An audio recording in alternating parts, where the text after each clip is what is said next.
ایک بات تو آپ ذہن نشین کر لیں، جو واقعہ معراج ہے یہ معجزہ ہے، یہ معجزہ ہے۔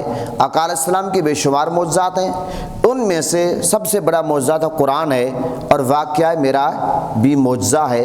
اور معجزہ اس کو کہتے ہیں جو عقل کو عاجز کر دے، جہاں پر عقل گھٹنے ٹیک دے، جہاں پر عقل گھٹنے ٹیک دے، جہاں پر عقل جواب دے دے، اس کو معجزہ کہتے ہیں۔ اب حضور نبی کریم صلی اللہ علیہ وسلم، میرے آقا حضور نبی کریم صلی اللہ علیہ وسلم حضرت ام ہانی کے گھر تشریف فرما ہیں عشاء کی نماز کے بعد۔ اللہ تعالیٰ نے حضرت جبرائیل علیہ السلام کو بھیجا۔ حضرت جبرائیل علیہ السلام 70,000 فرشتوں کی جھرمٹ میں بارگاہ مصطفیٰ میں حاضر ہوتے ہیں، اللہ تعالیٰ کا پیغام عرض کرتے ہیں کہ اللہ تعالیٰ آپ کو بلا رہا ہے۔ اور پھر آقا علیہ السلام جب تیار ہوتے ہیں، جبرائیل علیہ السلام جنت میں جاتے ہیں، دیکھتے ہیں کہ 40,000 براق وہاں پر موجود ہیں، ان میں سے ایک براق بہت غمگین ہے، تو وہی براق آقا علیہ السلام کی سواری کے لیے اسی کا انتخاب کیا۔ اور جب وہ براق حاضر کیا جاتا ہے اور میرے آقا حضور نبی کریم صلی اللہ علیہ وسلم اس براق پر سوار ہوتے ہیں، براق کا غمگین ہونے کی جو وجہ ہے وہ یہی ہے کہ براق انتظار میں تھا کہ میرے آقا مجھ پر سوار کب ہوں گے۔ پھر جب میرے آقا حضور نبی کریم صلی اللہ علیہ وسلم براق پر سوار ہونے لگے، جبرائیل نے براق کی لگام پکڑی، میرے آقا اس وقت غمگین ہو گئے، میرے آقا کو اپنی امت یاد آ گئی۔ میرے آقا امت سے بہت پیار کرتے تھے۔ میرے آقا نے فرمایا میں تو آج براق پہ سوار ہو کر اللہ تعالیٰ سے ملاقات کرنے کے لیے جا رہا ہوں، میری امت کا کیا بنے گا؟ جبرائیل نے اللہ تعالیٰ کا پیغام حضور کی بارگاہ میں عرض کیا کہ قیامت کے دن آپ کی امت کے لیے بھی براق ہوں گے، آپ کی امت پل صراط سے گزرے گی براق پہ سوار ہو کر۔ تو میرے آقا براق پر سوار ہوتے ہیں، براق اچھلنے لگتا ہے، براق اچھلنے لگتا ہے۔ اب ایک بات یہ ذہن نشین کر لیں، براق کے اچھلنے کی وجہ گستاخی بے ادبی نہیں تھی۔ جس طرح میرے آقا پہاڑ پہ تشریف لے گئے، پہاڑ وجد کرنے لگا، میرے آقا نے فرمایا پہاڑ رک جا، تجھ پہ ایک نبی ایک صدیق ہے، 2 شہید ہیں۔ محترم حضرات، میرے آقا حضور نبی کریم صلی اللہ علیہ وسلم براق پر سوار ہوتے ہیں، اس سے پہلے میرے آقا کا شق صدر ہوا۔ شق صدر کیا ہوتا ہے کہ سینہ چیرا جاتا ہے، اور میرے آقا حضور نبی کریم صلی اللہ علیہ وسلم کے دل مبارک کو آب زمزم سے دھویا گیا۔ اور یہ بات ذہن نشین کر لیں کہ آب زمزم کو یہ شرف بخشنا تھا تاکہ تاجدار مدینہ صلی اللہ علیہ وسلم سے آب زمزم کو نسبت ہو جائے، تاکہ اس کو یہ فضیلت مل جائے۔ جب میرے آقا حضور نبی کریم صلی اللہ علیہ وسلم براق پر سوار ہوتے ہیں، براق ہے کیا؟ ایک بات ذہن نشین کر لیں، براق جو ہے یہ برق سے ہے، اور برق بجلی کو کہتے ہیں۔ بجلی کی جو رفتار ہے وہ پتہ کیا ہے؟ 1,44,000 کلومیٹر فی سیکنڈ، یہ بجلی کی رفتار ہے۔ جب بجلی کی رفتار اتنی تیز ہے تو یہ بجلی اس براق کے سامنے کیا معنی رکھتی ہے؟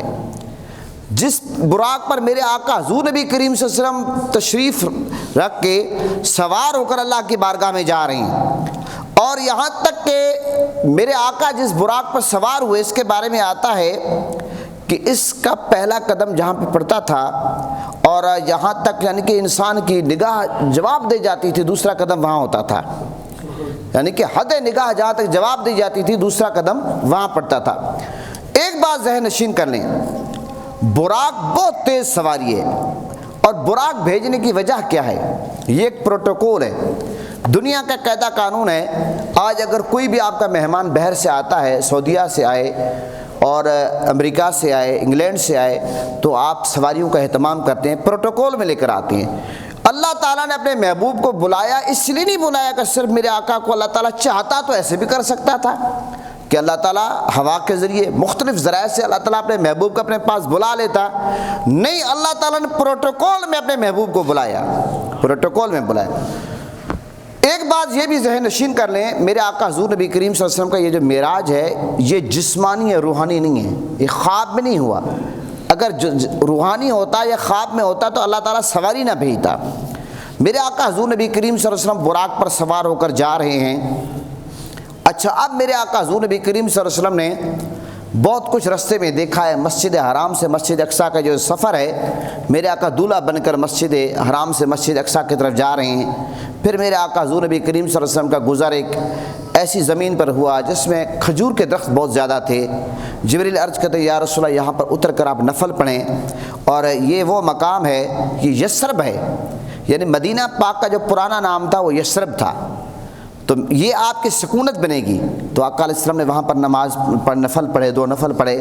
پھر میرے آقا حضور نبی کریم سے سوار ہوتے ہیں آگے، جبریل علیہ السلام حضور کی بارگاہ میں عرض کرتے یا رسول اللہ یہاں پر اتریں، یہ حضرت عیسیٰ علیہ السلام کی پیدائش کی جگہ ہے بیت اللحم، یہاں پر 2 نفل پڑھیں۔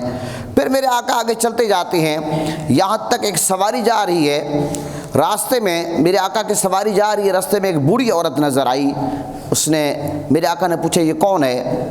تو جبریل علیہ السلام حضور کی بارگاہ میں عرض کرتے یا رسول اللہ آگے چلیں، تو آگے چڑھتے ایک بوڑھا راستے میں ملا، تو اس نے بلایا۔ آقا علیہ السلام نے جب جبریل سے پوچھا، جبریل عرض کرتے حضور آپ سفر جاری رکھیں۔ پھر ایک صحابہ کرام کی جماعت، انبیاء کی جماعت سے پھر میرے آقا کا گزر ہوتا ہے، تو انبیاء میرے آقا پر صلاۃ و سلام پیش کرتے ہیں، السلام علیکم یا اولو، السلام علیکم یا آخرو۔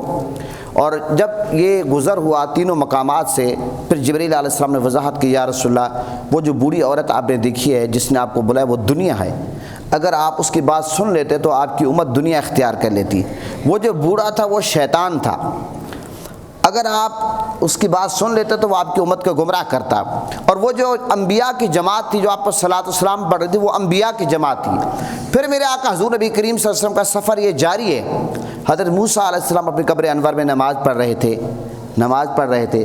اب صلاۃ کا لفظ نماز کے لیے بھی آتا ہے، درود کے لیے بھی آتا ہے۔ بہت سارے علماء کرام کہتے ہیں کہ موسیٰ علیہ السلام نماز نہیں پڑھ رہے تھے، درود السلام پیش کر رہے تھے، کیونکہ میرے آقا حضور نبی کریم سے جب 6ٹھے آسمان پہ پہنچتے ہیں وہاں پر موسیٰ علیہ السلام موجود ہیں، جب میرے آقا بیت المقدس پہنچتے ہیں وہاں پر موسیٰ علیہ السلام موجود ہے۔ تو بہرحال صلاۃ پڑھ رہے تھے، یعنی کہ نماز پڑھ رہے تھے یا درود پڑھ رہے تھے، بہرحال حضرت موسیٰ علیہ السلام اپنی قبر انور میں پڑھ رہے تھے۔ پتہ چلا کہ اللہ کے نبی زندہ ہیں، نماز پڑھ رہے ہوں یا درود و سلام پڑھ رہا ہوں، ایک بات تو ثابت ہوتی ہے کہ اللہ کے نبی زندہ ہیں۔ پھر میرے آقا نے مجاہدین کو دیکھا کہ ان کو کیا صلہ ملتا ہے کہ وہ ایک دن میں جس طرح کھیتی یعنی کہ وہ لگاتے ہیں اسی دن کاٹ دیتے ہیں، تو یہ ان کو صلہ ملا ہے۔ جبریل سے میرے آقا نے پوچھا، جبریل نے فرمایا یہ وہ لوگ ہیں جو جہاد کرتے ہیں، ان کو اللہ کی طرف سے ایسا صلہ ملتا ہے، ان کے اعمال اس طرح 700 گنا نیکیاں ان کی بڑھ جاتی ہیں۔ پھر جو نماز کے ترک کرنے والے لوگ ہیں ان کو سزا مل رہی تھی، ان کے سر پتھروں سے پھوڑے جا رہے تھے۔ تو میرے آقا نے جبریل سے پوچھا، جبریل حضور کی بارگاہ میں عرض کرتے یہ بے نمازی لوگ ہیں جو نماز کو چھوڑ دیتے ہیں۔ پھر میرے آقا نے ان لوگوں کو دیکھا جو زکوٰۃ کا یعنی کہ زکوٰۃ ادا نہیں کرتے۔ پھر میرے آقا نے زانیوں کو دیکھا کہ ایک گوشت پک رہا تھا، پکا ہوا گوشت تھا، ایک جگہ کچا ہوا گوشت تھا، بدبودار گوشت کھایا جا رہا تھا اور پکا نہیں کھایا جا رہا تھا۔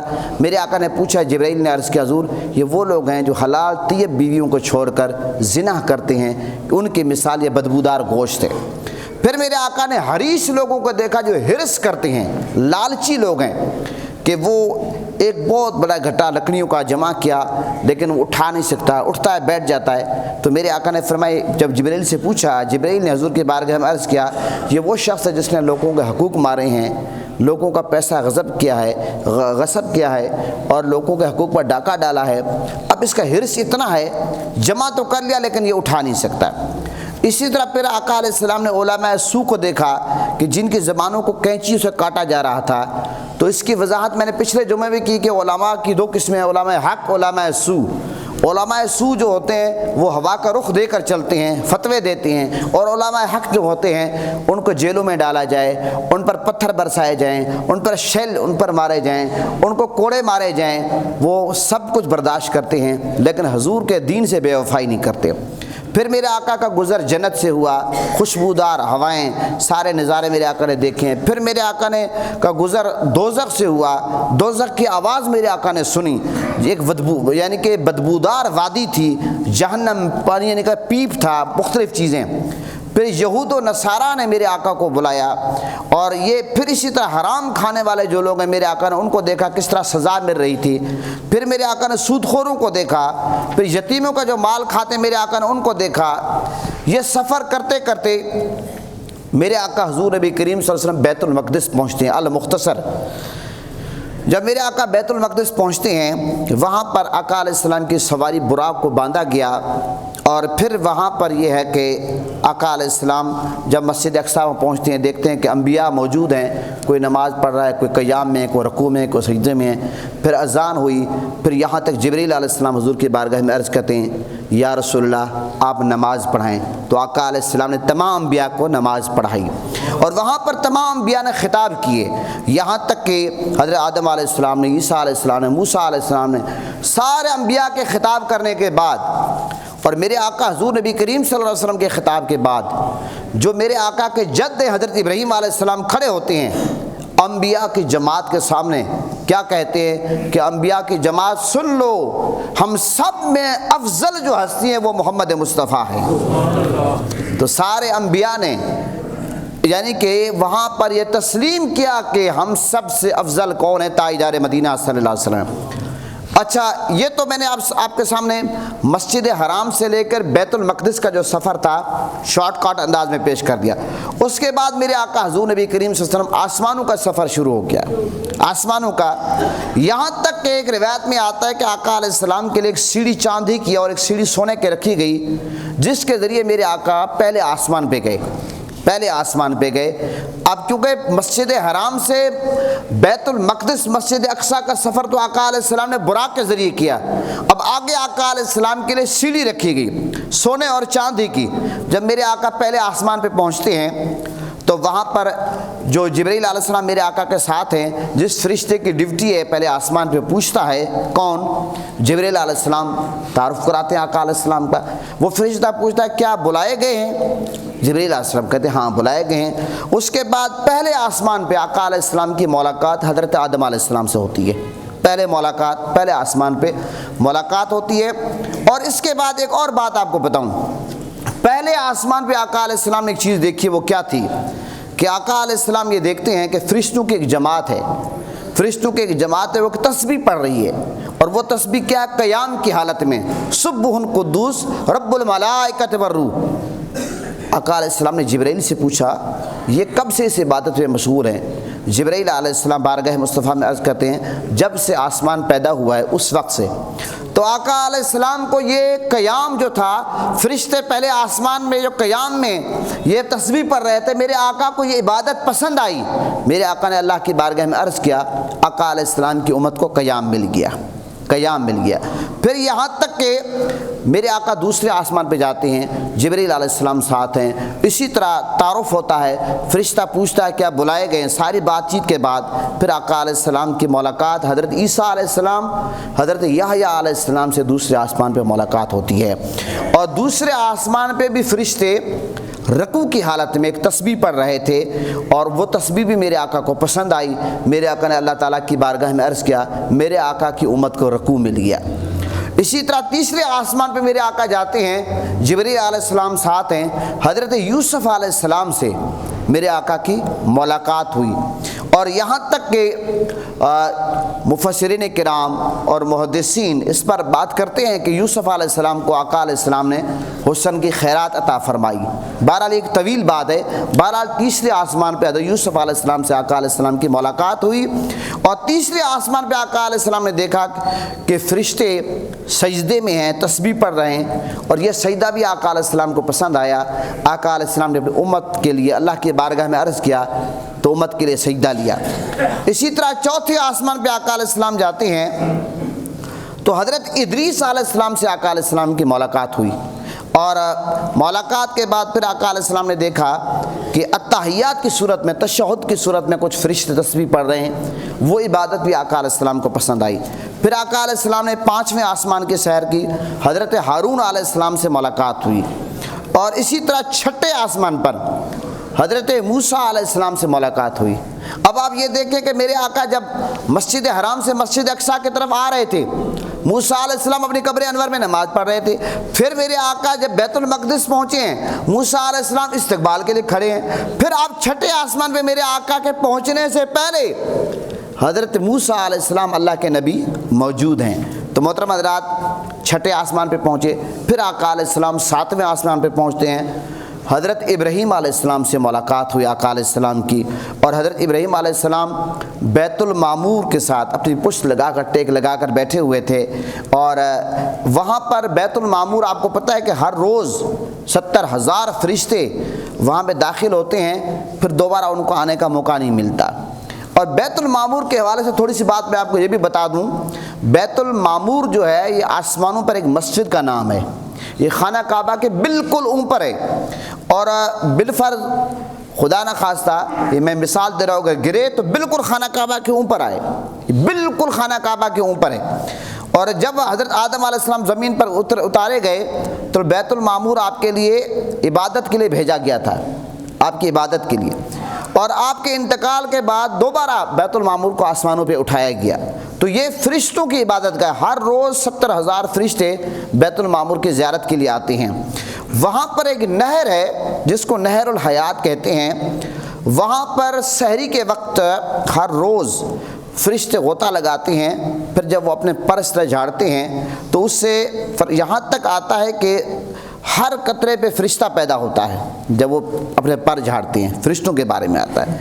اور حضرت یہاں تک شاہ عبد الحق محدث دہلوی رحمۃ اللہ علیہ فرماتے ہیں کہ آسمانوں پر فرشتے ہیں، جب وہ تسبیح پڑھتے ہیں تو اللہ تعالیٰ ہر تسبیح پر ایک فرشتہ پیدا کرتا ہے۔ تو بیت المعمور، یہ بیت المعمور کی وضاحت بھی میں نے آپ کے سامنے کر دی۔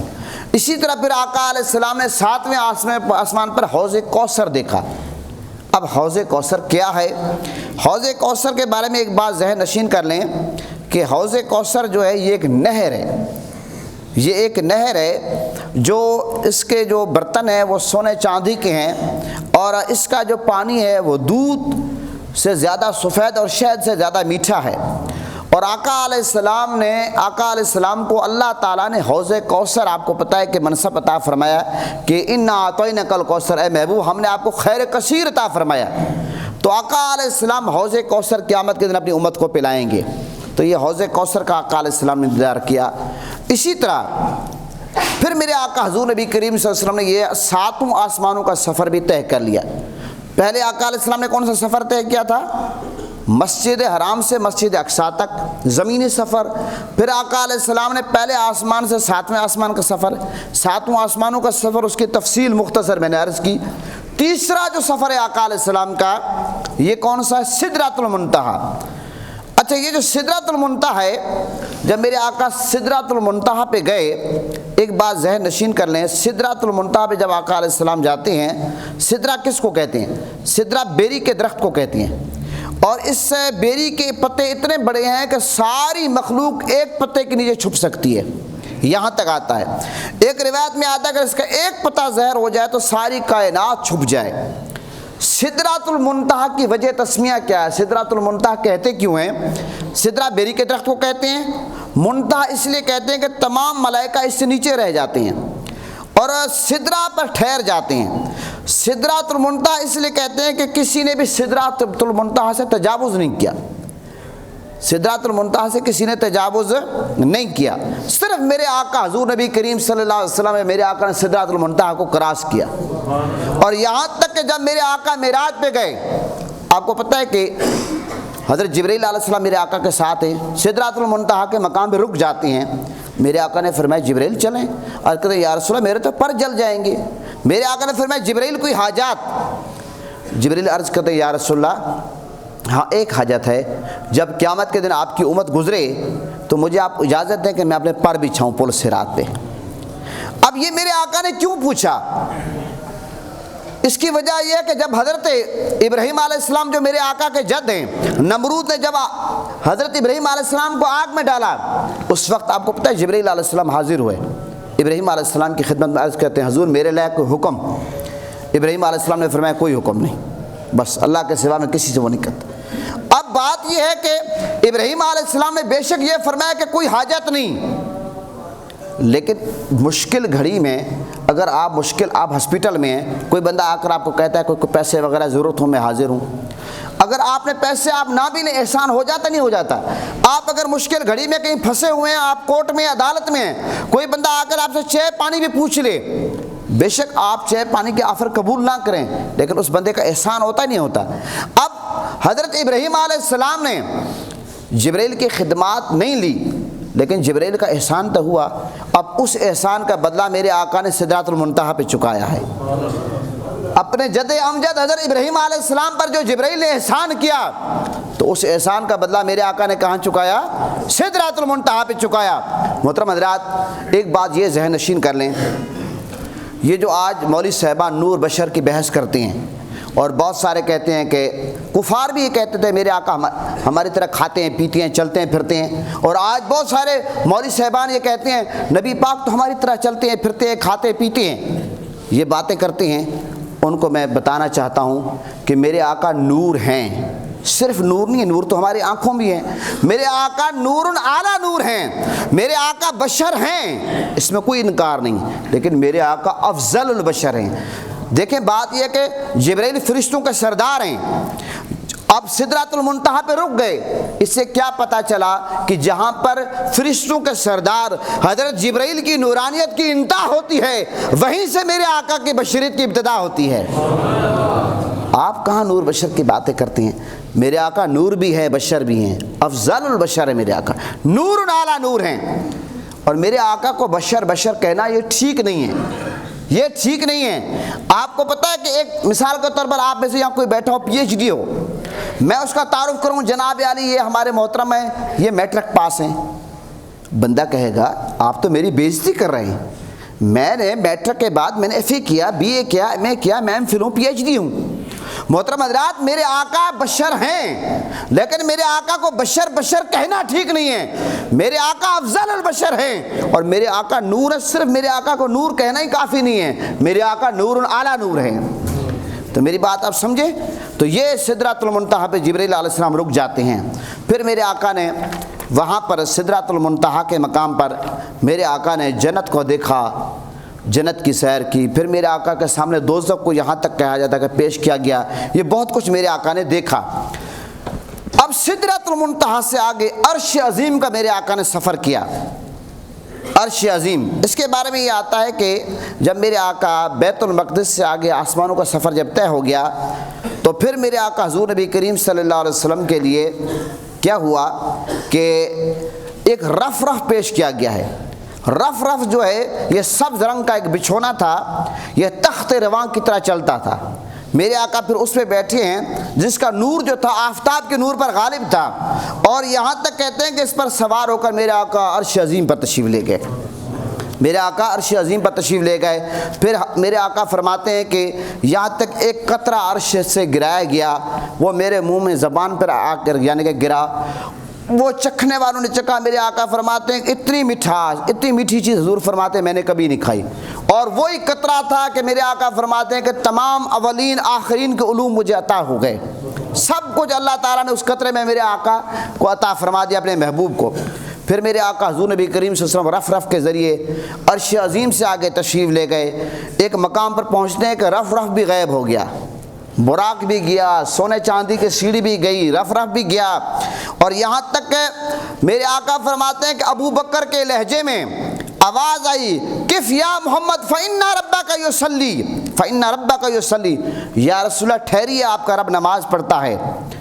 میرے آقا فرماتے ہیں میں نے سوچا اللہ تو نماز سے بے نیاز ہے، اور کہتے ہیں کہ مجھے تھوڑی سی پریشانی ہوئی، جس طرح خوف ہوتا ہے وحشت ہوئی، اللہ کی طرف سے آواز آئی ادنو یا احمد ادنو یا محمد، تو میرے رب نے مجھے فرمایا کہ اتنا نزدیک کیا، اتنے نزدیک کیا، آقا فرماتے ہیں کہ ثم دنا فتدلی فکان قاب قوسین او ادنی، میرے آقا فرماتے ہیں کہ اللہ تعالیٰ نے مجھے اتنا قریب کیا کہ 2 کمانوں سے بھی زیادہ قریب کیا، اللہ اور اس کے حبیب قریب ہو گئے۔ اچھا اب یہ کعبہ قوسین، کعبہ آپ کو پتہ ہے مقدار کو کہتے ہیں، اور قوسین کا معنی ہے کمان، یہ ایک معنی جو لکھا گیا ہے۔ عرب کا ایک دستور تھا جب وہ اتحاد کرتے تھے، لڑائی جھگڑا ان کا فساد ہوتا تھا، پھر جب صلح کرتے تھے ایک دوسرے کی کمان اس طرح کر دیتے تھے، اتحاد کی علامت سمجھی جاتی تھی۔ تو اللہ اور اس کے رسول اس قدر قریب ہوئے کہ ثم دنا فتدلی فکان قاب قوسین او ادنی، یہاں تک اللہ نے فرمایا کہ 2 کمانوں سے بھی زیادہ اللہ تعالیٰ نے اپنے محبوب کو قرب عطا فرمایا۔ محترم حضرات، جب قرب ہوا، اللہ اور اس کے اللہ کے حبیب کی ملاقات ہوئی، تو میرے آقا حضور نبی کریم صلی اللہ علیہ وسلم اللہ تعالیٰ کی بارگاہ میں کیا عرض کرتے ہیں؟ التحیات للہ والصلوات وطیبات، یا اللہ میری تمام عبادتیں زبانی بدنی مالی یا اللہ تیرے لیے ہیں۔ جب میرے آقا نے اللہ کی بارگاہ میں عرض کیا، اللہ کی طرف سے جواب کیا ملا؟ السلام علیکہ ایھا النبی ورحمۃ اللہ وبرکاتہ، اے پیارے نبی آپ پر سلام اور رحمت اور برکت نازل ہو۔ پھر یہاں تک کہ میرے آقا بارگاہ الہی میں یوں عرض کرتے ہیں، السلام علینا وعلی عباد اللہ الصالحین، سلام ہم پر اور اللہ کے نیک بندوں پر۔ تو اللہ کی بارگاہ میں یوں عرض کرتے ہیں، اور پھر آقا علیہ السلام نے اللہ کی بارگاہ میں عرض کیا، اشہد ان لا الہ الا اللہ واشہد ان محمد عبدہ ورسولہ۔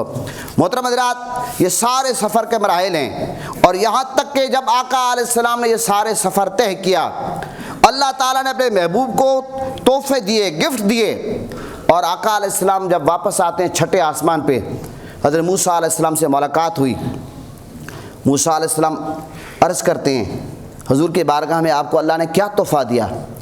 آقا علیہ السلام نے بتا دیا کہ 50 نمازوں کا۔ موسیٰ علیہ السلام نے فرمایا کہ آپ کی امت 50 نماز نہیں پڑھ سکے گی، آپ واپس جائیں۔ ایک روایت میں آتا ہے کہ آقا علیہ السلام نے 9 چکر لگائے، 45 نمازیں معاف ہو گئی، 45 یہ حضور کے وسیلے سے معاف ہوئی، اور 5 نمازیں رہ گی۔ تو اللہ نے فرمایا محبوب آپ کی امت نمازیں تو 5 پڑھے گی، ثواب 50 کا ملے گا، ہر ایک نماز کے بارے میں 10 بدلے میں 10 نمازوں کا ثواب ملے گا۔ اچھا، بہت سارے لوگ کہتے ہیں کہ حضور کو پتہ ہوتا تو حضور پہلے ہی 45 کرا دیتے، 9 چکر کیوں لگائے؟ محترم حضرات، علماء کرام یہ کہتے ہیں موسیٰ علیہ السلام کیونکہ کوہ طور پہ جاتے ہیں، بے ہوش ہو گئے، اللہ تعالیٰ کا دیدار نہیں کر سکے۔ اب کیونکہ میرے آقا جو ہیں، جس نے من رآنی فقد رأى الحق، حضور نے فرمایا جس نے مجھے دیکھا اس نے اللہ کو دیکھا، اس نے حق کو دیکھا۔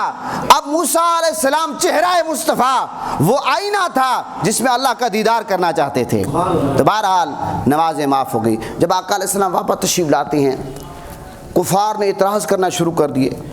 حضرت ابوبکر صدیق کے پاس جاتے ہیں کہ جناب ایک بندہ کہتا ہے کہ میں رات ہی رات گیا، کنڈی ہلتی رہی، بستر گرم رہا، اتنا سفر کیا یہ ممکن ہے؟ حضرت ابوبکر صدیق نے فرمایا یہ بتاؤ یہ کس نے کہا ہے؟ وہ کہتے ہیں کہ آپ کے نبی نے، آپ کے نبی نے۔ تو حضرت ابوبکر صدیق عرض کرتے ہیں کہ میں بالکل برحق ہے۔ وہ کہتے ہیں کیسے؟ ابوبکر صدیق کہتے ہیں کہ جب میرے نبی نے فرمایا اللہ ایک ہے، ہم نے مان لیا، تو میرے نبی جب فرما رہے ہیں کہ یہ سفر میں نے کیا تو اس میں شک کی کیا گنجائش ہے؟ اس دن سے حضرت ابوبکر صدیق رضی اللہ عنہ کو صدیق کا لقب ملا۔ اچھا، جب کفار نے میرے آقا سے نشانیاں طلب کی، آپ بیت اب کفار نے آگے آسمان تو نہیں دیکھے ہوئے تھے، آگے سدرۃ المنتہا تو نہیں دیکھا ہوا تھا، کفار نے تو دیکھا ہوا تھا مسجد حرام سے بیت المقدس تک ہی زمینی سفر جو تھا۔ اللہ تعالیٰ نے کیا کیا؟ بیت المقدس کو اٹھا کر حضور کے سامنے رکھ دیا، ساری نشانیاں میرے آقا نے دیکھ دیکھ کر سب کچھ بتا دیا۔ اب آپ اندازہ لگائیں، اگر کوئی بندہ، آپ المجتبہ مسجد میں کتنے عرصے سے نماز پڑھ رہے ہیں، کوئی بندہ کہے المجتبہ مسجد کے دروازے کتنے ہیں، ونڈوز کتنی ہے، اچانک کوئی پوچھ لے، آپ ایک دفعہ سوچنے لگیں گے۔ لیکن میرے آقا نے بیت المقدس کی ساری نشانیاں بتا دی۔ تو محترم حضرات، یہ جو واقعہ معراج ہے، اس کا پورا خلاصہ میں نے آپ کے سامنے رکھا۔ ایک بات ذہن نشین کر لیں، واقعہ معراج کی جتنی بھی وہ حصے تھے میں نے آپ کے سامنے رکھ لیے۔ میں نے یہ چاہا کہ واقعہ معراج کا خلاصہ رکھوں تاکہ آپ کو سمجھ آئے، زمینی سفر سے لے کر آسمانی سفر سے لے کر عرش عظیم تک واقعہ معراج یہ اللہ نے اپنے محبوب کو کرایا۔ 15ویں پارے کی پہلی آیت ہے، سبحان الذی اسریٰ بعبدہ لیلا من المسجد الحرام، پاک ہے وہ ذات جو اپنے بندے کو راتوں رات لے گیا مسجد حرام سے مسجد اقصی تک۔ اچھا، اب اگر واقعہ معراج پر کوئی اعتراض کرتا ہے، کیونکہ حضور نے تو یہ نہیں فرمایا کہ میں خود گیا ہوں، اللہ لے گیا ہے۔ اب اللہ تعالیٰ تو ہر عیب سے پاک ہے، تو جو واقعہ معراج کا انکار کرتا ہے گویا کہ اللہ تعالیٰ کے سبحان ہونے کا وہ انکار کرتا ہے، اللہ تو عیب سے پاک ہے۔ اور دوسرا سورہ نجم پارہ نمبر یہ جو 27 ہے، پارہ نمبر 27 میں اللہ تعالیٰ نے کیا فرمایا؟ وَالنَّجْمِ إِذَا هَوَىٰ۔ ہائے ہائے، ایک آیات میں حضور غزالی زماں امام اہل سنت علامہ سید احمد سی کاظمی نے پورا واقعہ معراج بند کر دیا۔ وَالنَّجْمِ إِذَا هَوَىٰ، قسم ہے روشن ستارے وجود محمدی کی جب وہ شب معراج عرش بری پر عروج فرما کر زمین کی طرف اترا۔